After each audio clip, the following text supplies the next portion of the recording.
नमस्कार दोस्तों, पाथफाइंडर में आप सभी का स्वागत है। मेरा नाम है डॉक्टर महिपाल सिंह राठौड़ और आज इस लेक्चर में मैं आपके साथ डिस्कस करूंगा भारत सरकार के द्वारा अफगानिस्तान की मदद के लिए 50,000 टन वीट यानी कि गेहूं भेजने का जो निर्णय लिया गया है उसके बारे में। And not just this decision but we are going to talk about the details of India's humanitarian aid to Afghanistan.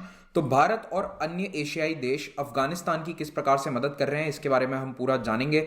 19 दिसंबर को भारत ने एक बहुत इंपॉर्टेंट मीटिंग करी थी, third meeting of India central Asia dialogue. तो इसमें सेंट्रल एशियन देशों को दिल्ली बुलाया गया था। इस कॉन्फ्रेंस के पश्चात इन सभी देशों ने एक जॉइंट स्टेटमेंट जारी करके ये कहा कि अफगानिस्तान में अभी ह्यूमैनिटेरियन एड की जो आवश्यकता है उसकी पूर्ति करी जाएगी। अफगानिस्तान में जो खाने पीने की वस्तुएं, मेडिकल सप्लाईज, इस तरह की इमीडिएट हेल्प की आवश्यकता है। तुरंत अफगानिस्तान के नागरिकों को जो जरूरतें हैं वो पूरी करी जाएंगी ताकि वहां पर एक क्राइसिस ना डेवलप हो जाए। तालिबान के टेक ओवर करने से पहले ही देश में 4 लाख लोग अपने घरों को छोड़कर पलायन करके किसी और शहर में रह रहे थे। दे वर इंटरनली डिस्प्लेस्ड। और अभी यह आंकड़ा और ज्यादा बढ़ गया होगा। इसके बारे में रीसेंट आंकड़े हमारे पास नहीं है after the Taliban take over. 2021 में अफगानिस्तान में अकाल भी पड़ा है। There is a drought going on जिसके कारण 40% अफगानिस्तान की जो फसल है वो खराब हो चुकी है। और अब ऐसे में खाने पीने की बहुत कमी है अफगानिस्तान में और यहां पर लोगों को जरूरत है अनाज की, भोजन की। आगे बढ़ने से पहले आपको बताना चाहता हूं कि अनअकैडमी ऐप पर आप मुझे जरूर फॉलो करें इस आईडी पर, ताकि मेरे जितने भी नोटिफिकेशंस आते हैं स्पेशल क्लासेस के वो आपको समय समय पर प्राप्त हो।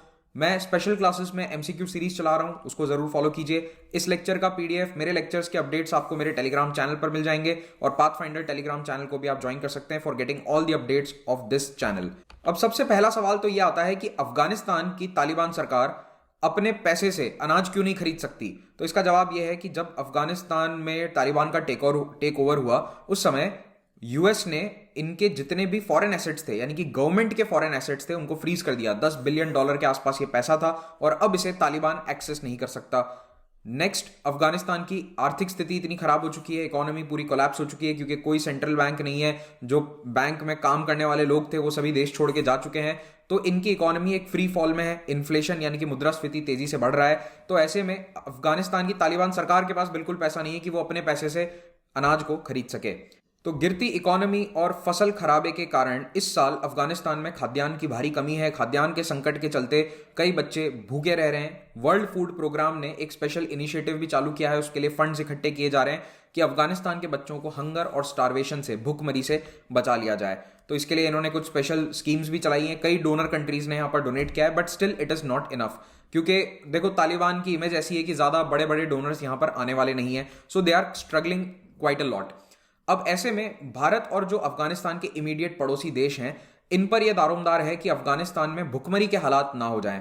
देखो, जो भी सरकार है, जैसी भी सरकार है, अल्टीमेटली आम आदमी, आम नागरिक ही पिसता है। बच्चे भूखे सो रहे हैं। तो ऐसे में भारत ने काफी बड़प्पन दिखाते हुए स्टेप अप किया है। ये कहा है कि हम अफगानिस्तान की मदद करेंगे, 50,000 टन अनाज हम भेजेंगे, गेहूं भेजेंगे अफगानिस्तान। लेकिन अब इसमें प्रॉब्लम यह है कि बीच में आ जाता है पाकिस्तान देश। तो इंडिया को अगर अफगानिस्तान तक कुछ भी सप्लाई करना है जमीन के रास्ते से, ऑफ कोर्स 50,000 टन है तो एरोप्लेन से तो भेजा नहीं जा सकता। कुछ टन होता तो डेफिनेटली भेज देते। तो ये 50,000 टन गेहूं जाएगा अफगानिस्तान वाया पाकिस्तान और इसके लिए पाकिस्तान ने कई तरह की शर्तें रखी थी।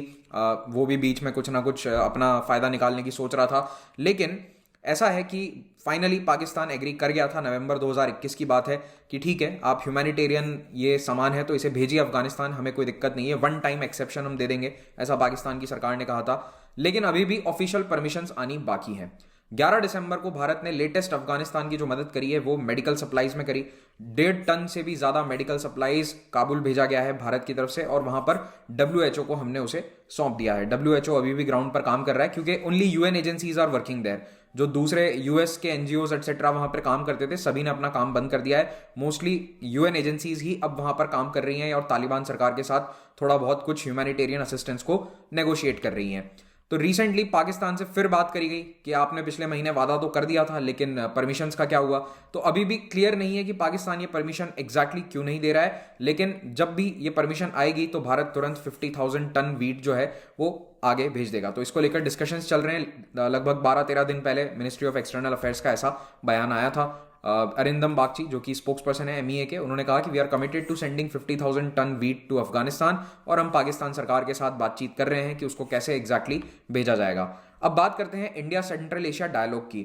आईआर के पॉइंट ऑफ व्यू से ये काफी इंपॉर्टेंट है। अफगानिस्तान पिछले 6 महीने से न्यूज में है, तो आप इस तरह के इनिशिएटिव्स को की उम्मीद कर सकते हैं कि ये यूपीएससी मेंस जो कि कुछ ही दिनों में आने वाला है उसमें भी पूछा जाएगा, और अगले साल जितने भी एग्जाम्स हैं सभी में ये इंपॉर्टेंट है। तो देखिए, इंडिया सेंट्रल एशिया डायलॉग जो है इसे हमारे विदेश मंत्री एस जयशंकर जी ने होस्ट किया था, और Kazakhstan, Kyrgyz Republic, Tajikistan, Turkmenistan और उज्बेकिस्तान के फॉरेन मिनिस्टर्स भी आए थे। पहला पॉइंट याद रखने लायक ये है कि यहाँ पर प्रधानमंत्री नहीं थे इन देशों के, there were only foreign ministers of this country. Of course Pakistan नहीं आया, ठीक है, पाकिस्तान इस इनिशिएटिव में शामिल नहीं हुआ था। पिछले महीने इन्हीं देशों की एक सिक्योरिटी कॉन्फ्रेंस भी भारत ने आयोजित करी थी, ये वाली फॉरेन मिनिस्टर्स की कॉन्फ्रेंस थी। इस कॉन्फ्रेंस के बाद जो जॉइंट स्टेटमेंट जारी किया गया उसमें कुछ बेसिक बातें थी अफगानिस्तान को लेकर, जैसे कि सभी देश मिलकर ये कोशिश करेंगे कि अफगानिस्तान में जो सरकार है वो ट्रूली रिप्रेजेंटेटिव हो, यानी कि जनता के द्वारा चुनी गई हो। अभी तो ऐसा कुछ है नहीं। टेररिज्म और ड्रग ट्रैफिकिंग रोका जाए, उसमें यूएन काफी हस्तक्षेप करे, यूएन का सेंट्रल रोल होना चाहिए यहाँ पर ह्यूमैनिटेरियन असिस्टेंस के लिए, और साथ साथ में महिलाओं, बच्चों और जितने भी एथनिक ग्रुप्स हैं इनके अधिकारों की रक्षा हो, क्योंकि तालिबान महिला अधिकारों और एथनिक ग्रुप्स के प्रति अपना रवैया साफ जाहिर कर चुका है, पहले बता भी चुका है। It does not tolerate any kind of rights for women as well as for smaller ethnic groups, यानी कि जो अफगानिस्तान में माइनॉरिटी है उनके लिए हालात बहुत ही खराब हैं। तो ये एक स्टेटमेंट इनकी तरफ से जारी किया गया। एक इंटरेस्टिंग वाक्य ये हुआ था कि उसी समय पाकिस्तान ने ऑर्गेनाइजेशन फॉर इस्लामिक कोऑपरेशन की मीटिंग रखी थी, और जितने भी ये सेंट्रल एशियन कंट्रीज हैं इनके पाकिस्तान के साथ भी ठीक ठाक रिलेशंस हैं, तो भी इन्होंने भारत अपने विदेश मंत्रियों को भेजा और अपने डेप्यूटीज को, यानी कि एक स्तर नीचे के मंत्री को या सीनियर ऑफिसर्स को भेजा गया पाकिस्तान वाली मीटिंग में, क्योंकि दोनों मीटिंग सेम समय पर हो रही थी। पाकिस्तान वाली इस ओआईसी मीटिंग ने भी अफगानिस्तान में वित्तीय सहायता करने के बारे में बात कही, लेकिन एक बात इंपॉर्टेंट है, इनमें से किसी भी देश ने अभी तक ये नहीं कहा है कि हम ऑफिशियली तालिबान सरकार को रिकॉग्नाइज करते हैं। No one has given Taliban a formal recognition. एक रीसेंट डेवलपमेंट अभी ये भी हुआ है कि यूनाइटेड नेशन सिक्योरिटी काउंसिल, जिसने तालिबान सरकार पे सैंक्शंस लगा दिए थे, कई सारे प्रतिबंध लगा दिए थे कि कोई भी उन्हें मदद ना कर सके, उसने एक एक्सेप्शन दिया है, एक ढील देते हुए अपने नियमों में। अब ये कहा है कि अगर कोई ह्यूमैनिटेरियन मदद करना चाह रहा है, खाने पीने का सामान, दवाइयां, इस तरह का सामान दे रहा है, तो वो अलाउड होगा, तो ये फैसिलिटेट किया जाएगा। इनफैक्ट यूएन खुद कोशिश करेगा कि इस तरह का सामान जल्द से जल्द अफगानिस्तान को मुहैया कराया जाए। तो इन्होंने सैंक्शंस में थोड़ी सी ढील दी है। जहां तक अफगानिस्तान सरकार को रिकग्निशन देने की बात है, तो अफगानिस्तान के जो ये नॉर्दर्न नेबर्स हैं, जो उत्तर पड़ोसी हैं, ये काफी निकट पड़ोसी हैं अफगानिस्तान के, तो इनसे हमेशा उम्मीद बनी रहती है कि ये रिकग्निशन दे देंगे, लेकिन इन्होंने किसी ने भी अभी तक ऑफिशियली रिकग्निशन नहीं दी है। केवल तुर्कमेनिस्तान और उज्बेकिस्तान ने अपने दूतावास फिर से चालू कर दिए हैं काबुल में, और ताजिकिस्तान तो ये भी कह रहा है कि हम तो तालिबान से बात करना ही नहीं चाहते। लेकिन फिर भी मिनिस्टीरियल लेवल विजिट्स अभी हो चुकी हैं, यानी कि इन देशों ने अपने मंत्रियों को, सीनियर मंत्रियों को अफगानिस्तान में भेजा है। तो कजाकिस्तान, किर्गिज रिपब्लिक, तुर्कमेनिस्तान और उज्बेकिस्तान इसमें शामिल है। आप देखेंगे कि यहां पर ताजिकिस्तान शामिल नहीं है। So Tajikistan is not very warm towards Taliban government. तो इनके अलावा बाकी सारे देश जो हैं कम से कम बातचीत कर रहे हैं। भारत भी अभी तक तालिबान लीडर से 2 बार पब्लिकली मिल चुका है, दोहा में और मॉस्को में। कोई बायलैटरल विजिट या बायलैटरल टॉक्स अभी तक नहीं हुई हैं, लेकिन हो सकता है कि आने वाले कुछ महीनों में बायलैटरल टॉक्स हो सकें। जहां तक भारत और सेंट्रल एशियन कंट्रीज के बीच में व्यापार संबंधों की बात है, तो यहां पर कॉमर्स तेजी से बढ़ रहा है, लेकिन अभी भी कनेक्टिविटी के काफी इश्यूज हैं। तो धीरे धीरे इन 4 C's पे काम कर रहे हैं। बहुत सारे एब्रीविएशन हैं, आपको याद करने की जरूरत नहीं है। आप बस इतना ध्यान में रखो कि अभी केवल $2 बिलियन का व्यापार है, जो बहुत कम है। इंडिया सेंट्रल एशिया का ट्रेड केवल $2 बिलियन का है, और उसमें भी से भी ज्यादातर कजाकिस्तान से जो ऑयल एक्सपोर्ट होता है भारत को, वो हिस्सा शामिल है। तो हम ज्यादा एक्सपोर्ट नहीं करते टू सेंट्रल एशियन कंट्रीज, और ये एक्सपोर्ट बढ़ सकता है। देखिए, मेजर इशू किसका है? कनेक्टिविटी का। अब इसी कनेक्टिविटी वाले इशू को सॉल्व करने के लिए भारत ने क्या किया कि नॉर्थ साउथ कॉरिडोर जो था, इस तरह से रशिया से कनेक्ट करने के लिए वाया चाबहार, इसमें एक ईस्टर्न कॉरिडोर बना दिया। तो ये अफगानिस्तान होकर जा रहा था, और ये इसका मेन मकसद ही यही था कि सेंट्रल एशिया और अफगानिस्तान से ये कनेक्ट कर जाए।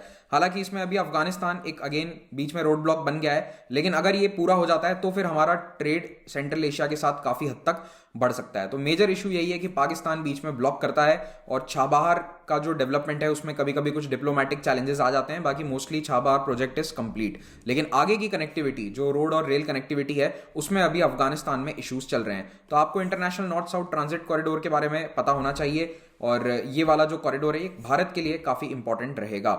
तो ये रेल लिंक बनेगा छाबहार से जाहेदान तक, और फिर यहां से आगे रोड कनेक्टिविटी रहेगी वाया अफगानिस्तान। बट अभी इसी प्रोजेक्ट में रुकावटें आ चुकी हैं।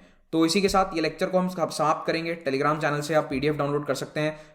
आगे 29 दिसंबर से मेरा एक पोस्ट इंडिपेंडेंस हिस्ट्री का प्लस कोर्स आ रहा है, इसको आप ज्वाइन कर सकते हैं। इससे पहले कि आप लोग पूछे कि मॉडर्न हिस्ट्री के लेक्चर, तो 3 लेक्चर बाकी हैं, आपको नेक्स्ट वीक के अंदर तीनों लेक्चर्स कंप्लीट हो जाएंगे। So will be finishing off modern history and then we will start with medieval history on YouTube. तो 1 जनवरी से मिडीवल हिस्ट्री के लेक्चर्स यहाँ स्टार्ट होंगे। अगर आप यूपीएससी की तैयारी अनअकैडमी प्लेटफॉर्म के माध्यम से करना चाहते हैं तो भारत के बेस्ट एजुकेटर्स यहाँ लाइव पढ़ाते हैं। प्लस और आइकॉनिक सब्सक्रिप्शंस का आप फायदा उठा सकते हैं। यहाँ पर जो भी सब्सक्रिप्शन आप अवेल करते हैं उसमें महिपाल कोड का अगर आप इस्तेमाल करेंगे तो आपको 10% डिस्काउंट मिल जाएगा। ऑप्शनल के कोर्सेज भी यहाँ अवेलेबल हैं। हर वेडनेसडे को नए बैचेस बनते हैं, so you can join these batches. 3 free test series है हमारी, इनका फायदा जरूर उठाइए। ईएमआई पर आप कोई भी कोर्स अवेल कर सकते हैं। आइकॉनिक सब्सक्रिप्शंस के लिए एक अलग प्लेटफॉर्म अवेलेबल है to solve that doubt, to get 1-on-1 mentorship. And combat आ रहा है रविवार को, उसमें हिस्सा लें, स्कॉलरशिप्स प्राप्त करें। Thank you very much, have a great day.